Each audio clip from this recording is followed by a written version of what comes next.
Hello, welcome back to our AnewZ studio here at COP29 in Baku, Azerbaijan. My name is Anastasia Laurina and now we have a very special guest. Joining me now is Jernej Stritih, Chief Technical Advisor of the ECF program implemented by the World Wide Fund. Welcome to our studio. Nice to be here. Nice to meet you too. We are very happy to know more about this program, the achievements, the challenges and perspectives. Let me start with a simple question for you, but probably difficult one for our viewers. Could you please briefly inform us about the program and its success? Well, the Eco Corridors program, or how we call it, ECF, is a program supporting local communities in the Caucasus, in the three countries, Armenia, Azerbaijan and Georgia, where we try to achieve nature conservation through basically the work of the villages, of the village communities. And what we provide is basically 10-year funding for the activities of the villages.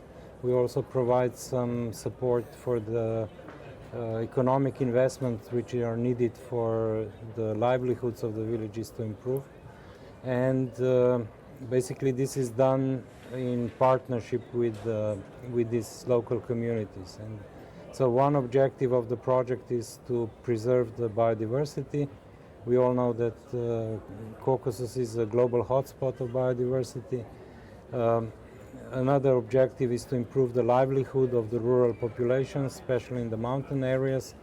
And what we see now and what we have also presented in the COP is that this work also has a very positive impact on climate, both in terms of removal of carbon from the atmosphere through the growth of the forests and of the grasslands, of the mountain pastures, and also by preparing the local communities better for climate adaptation, because communities that are better organized can react better to the natural disasters and drought and all the other things which we are facing these days. Right. Before we started this interview, we had a short talk with you where you say that this project has several phases. The first, the second, and most probably it will be extended.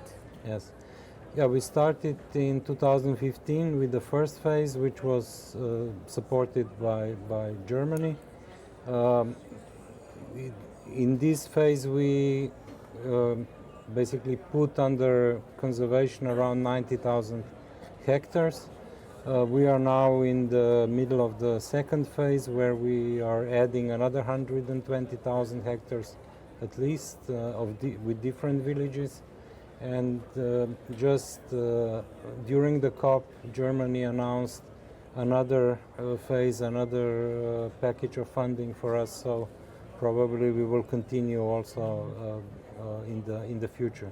So adding more villages, more areas to this. Could you please provide a bit more information how this program works with local governments, communities, and other stakeholders in the region itself? Our main stakeholders are the village communities, basically the families, the people living in the countryside who are using the land, or who have direct access to the land. And with them we work not by coming and telling them that we are the experts and you should listen to us, but by coming with what we call the financial participatory approach, or contests and awards, where we basically start with competitions about good stories about nature, about local ideas how to protect nature, local ideas how to improve the village livelihood. And basically in that way we start a process within the villages of self-organization and learning, so that they can then become the partner with whom we can sign the agreement. I mean, this obviously would not be possible without the support of the local governments and of the national governments. So we are in Azerbaijan, we are talking to the Ministry of Environment, we are talking to the governor's offices in the different rayons, who basically are in charge of land management officially. So we then make the arrangements about how to manage these lands, which lands should be more protected, which lands can be used sustainably in consultation with all these stakeholders, and then finally we provide funding to implement these activities. What were your basic expectations from COP29 and now when it's almost finished? How you can sum up all of your impressions from this event?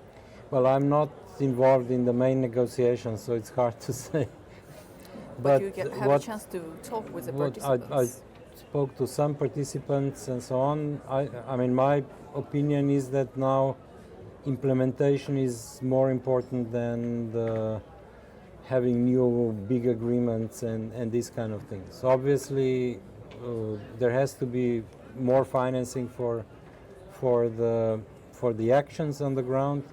And basically what we came here for is to show how you can implement the programs on the ground which can achieve multiple objectives at the same time at a quite cost-effective way. So this is actually much smaller monies than what is discussed for some big projects and so on. But yeah, this is what I see. But it's also obvious that not all the countries are supporting the climate action these days, which is quite disappointing for all of us who work on this.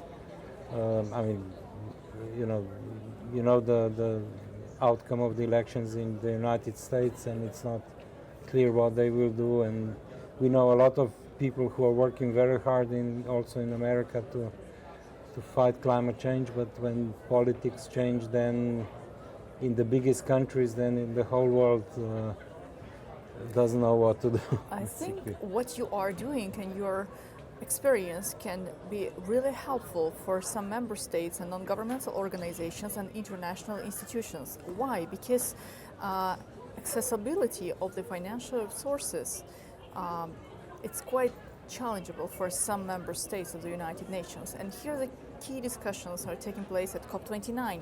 And you have this experience of working with the EU institutions.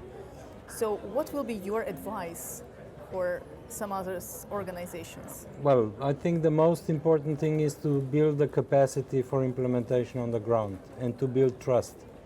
Because I think the main problem in this negotiation about financing is about trust and monitoring of the effects. So if, let's say, a developed country provides funding to a developing country, we all know this is needed, but then the question is how this money is used for the purpose in the country itself. And then also for the developing countries, I think it's very important to really make this part of their own, let's say, sustainable development strategy, to use this money wisely to really improve things in the country and not just to try to punish the rich countries by taking money from them. Well, thank you so much for joining our discussion. It was a real pleasure to know more about such a great initiative, this program. Wish you good luck. Thank you very much. Thank you.